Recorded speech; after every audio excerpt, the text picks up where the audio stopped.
To my 13-year-old self. This is an open letter to tell you a few things that I wish I had known or had been told when I was your age in order to be better prepared for the various obstacles that would occur as I grew from preteen to teenager to young adult. Although I don't have all the answers for you, I can at least provide you with some words that might help you push through the difficult times to come. First, I want to tell you that you've been doing great, and that is awesome. It may sound silly to be telling you something so obvious, that doing great is a good thing, but you're about to enter a very difficult period of change in your life. I'm not referring to the more physical changes of growing up, but instead to the social ones that come with it. I don't need to go into detail in this letter explaining how high school can be rough, since there are plenty of movies that can tell it better than I ever could.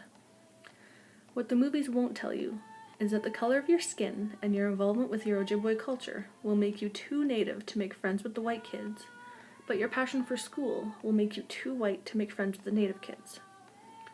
Although your success in school will help you make friends with the white kids, it will also lead to your increased alienation from the native kids. You will begin to believe that doing great in school and being good must mean that you're trying to be white and that you must be some kind of snob. You'll find yourself asking a lot of questions. If I want to fit in with the other native kids, do I have to sabotage my grades? Does being native mean I can't succeed without it meaning I'm trying to hide my nativeness? That I'm ashamed of it? The good news is that being native does not mean that you can't succeed.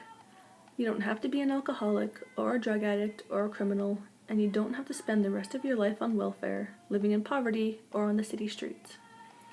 This is how the negative stereotypes define what it means to be native. Not you.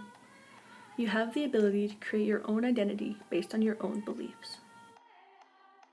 What it means to be native is different for everyone, and can even change throughout the stages of our lives. Remember not too long ago when you thought you could only be native if you looked the part? This meant wearing your hair in braids, owning a hand drum, dancing in regalia, and eating a lot of fry bread. And today, being native means doing my best to live each day guided by love, respect, bravery, humility, wisdom, honesty, and truth. Like the candle I lit in order to see to write this letter, it is difficult to do things when there is only one. Living each day with unconditional love, not only for yourself but for others, will be a powerful aid in helping you develop a positive self-image. And always remember that the family you love will be there to give you the support you need when you need it. By adding more candles, the light gets brighter and it becomes easier to reach our goals. Just like with love, living with respect means not only respecting others, but respecting yourself as well.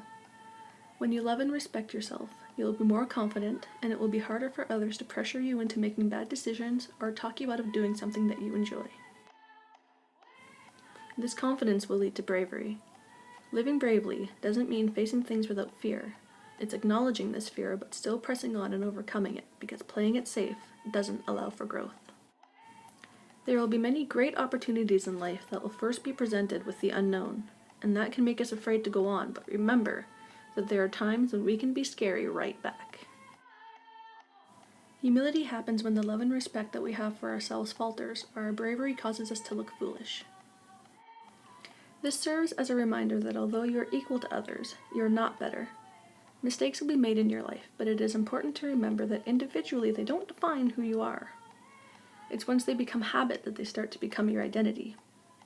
Luckily, no matter how bad something we've done may seem, it's never too late to change, but always stay humble because you were once naked in the tub with a mohawk. The mistakes that we make in our lives are strong lessons that create wisdom, which allows us to make sound judgments. When you are guided by wisdom, it is easier to be influenced by honesty in both word and action. Finally, to live with truth is to know all of these things.